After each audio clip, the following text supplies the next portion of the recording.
Kansas was only 2 years old when the legislature was looking to place the institutions of higher education. In 1863, the legislature made that official.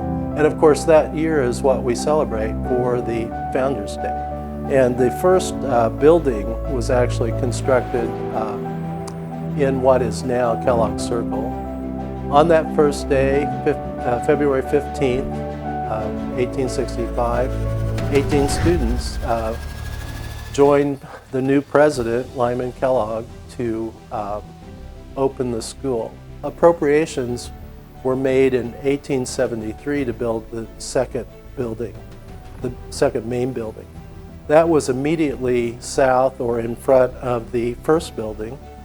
It was a very ornate Victorian that was 4 stories. This grand, beautiful Victorian building was only 5 years old when it burned to the ground. But appropriations were made to build the third building on campus using the same floor plans and the foundation of building number 2. That building served from approximately 1878 until Plum Hall was built in 1917. I'm Roger Heineken. I retired from ESU for many decades working here, and know that our campus creates a special bond for institutional loyalty as they spend 4 years of their young life, in some cases a transformative experience that makes them appreciate Emporia State University like I do.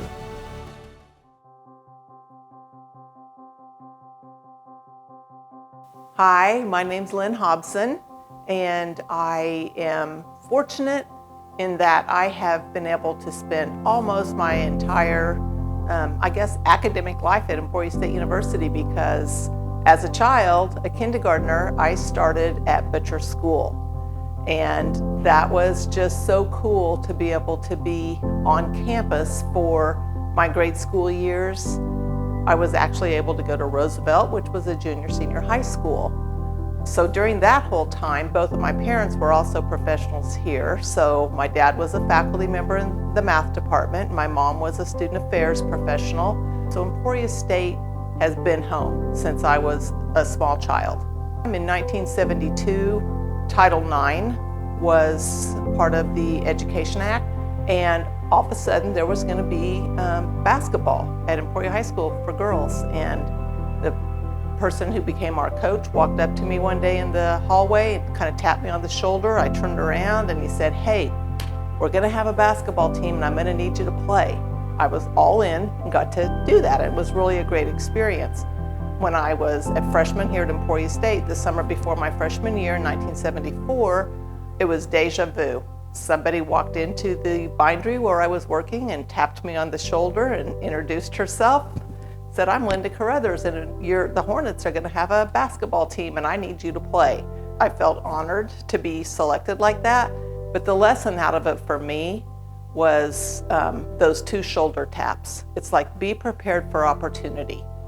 While I like to have a plan a little bit, I also want to always be open-minded, because you don't really know when something might come your way that you hadn't anticipated or expected that really enriches and enhances your life. My mom learned about Emporia State, and so through her university, she was doing a master's, she came here. So, I was looking into Emporia State. To be honest, the environment kind of felt home. Like, even though it was on the other side of the world, really far away, but I felt like this could definitely be something that I could look myself and say, "Oh, okay, I think I would enjoy myself there." When I first came here, the first 2 weeks with the orientation and everything, I was meeting a lot of different people, like making different connections. And it was exciting. It was wonderful to connect. So, I heard about that there's going to be this part-time job fair happening at Memorial Union. I was like, yes, I should definitely go and check that out. Michaela and Andrea were telling students about that there's a job position open at the ESU Foundation, as a student gift officer. 2 weeks later, Michaela calls me for an interview, and I was lucky enough to get the job.